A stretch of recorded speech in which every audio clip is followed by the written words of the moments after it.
മമ്മൂട്ടി എന്നോട് അവരോട് പറഞ്ഞു, എടോ ഈ ബൈബിൾ എഴുതിയത് ഏത് ഭാഷയിലാണെന്ന് അറിയോ എന്ന് ചോദിച്ചു. അപ്പോൾ അവിടെ അങ്ങനെ ഒരു ചോദ്യം ചോദിക്കേണ്ട ഒരു കാര്യമില്ല. ഇതൊക്കെ ഇങ്ങനെ ചില സംഭവങ്ങൾ ഇവർക്കൊക്കെ ഉണ്ട്. എന്തെങ്കിലും ഒന്ന് കാലത്ത് പഠിച്ചു വരും, എന്നിട്ട് ഈ സാധനം ഒറ്റ കാച്ചും. നമുക്കാണെങ്കിൽ ഇത് അറിയില്ല. അതോടുകൂടി അവർ പറയും എന്തിനാണോ നടക്കണേ എന്ന് ചോദിക്കും അവർ. എനിക്കറിയാം. അപ്പോൾ ഈ ബൈബിള് ഏത് ഭാഷയിലാണ് എഴുതിയെന്ന് പറഞ്ഞപ്പോഴേക്കും ഞാൻ പതുക്കെ മുങ്ങാനുള്ള പ്ലാൻഡായിരുന്നു. പക്ഷെ ഞാൻ മുങ്ങിയില്ല, അവിടെ തന്നെ. കഴിഞ്ഞ് മമ്മൂട്ടി മനോജ് കെ ജയനോട് പറഞ്ഞു, എടോ എനിക്കറിയോ? എനിക്ക് അറിയില്ല.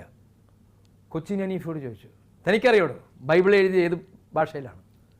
കൊച്ചിൻ ഹനീഫ് ഇങ്ങനെ ആലോചിച്ചു. അപ്പോൾ ആലോചിച്ചപ്പോൾ ഞാനൊന്ന് ആലോചിച്ച നേരത്തൊന്ന് പോവാം, കാരണം ഇനി ഞാനേ ഉള്ളൂ. പോവാമെന്ന് വിചാരിച്ചപ്പോൾ ഇയാൾ എന്നെ പതുക്കെ നോക്കണ്ട, അതുകൊണ്ട് ഞാൻ പോകണ്ടെന്ന് വെച്ചു.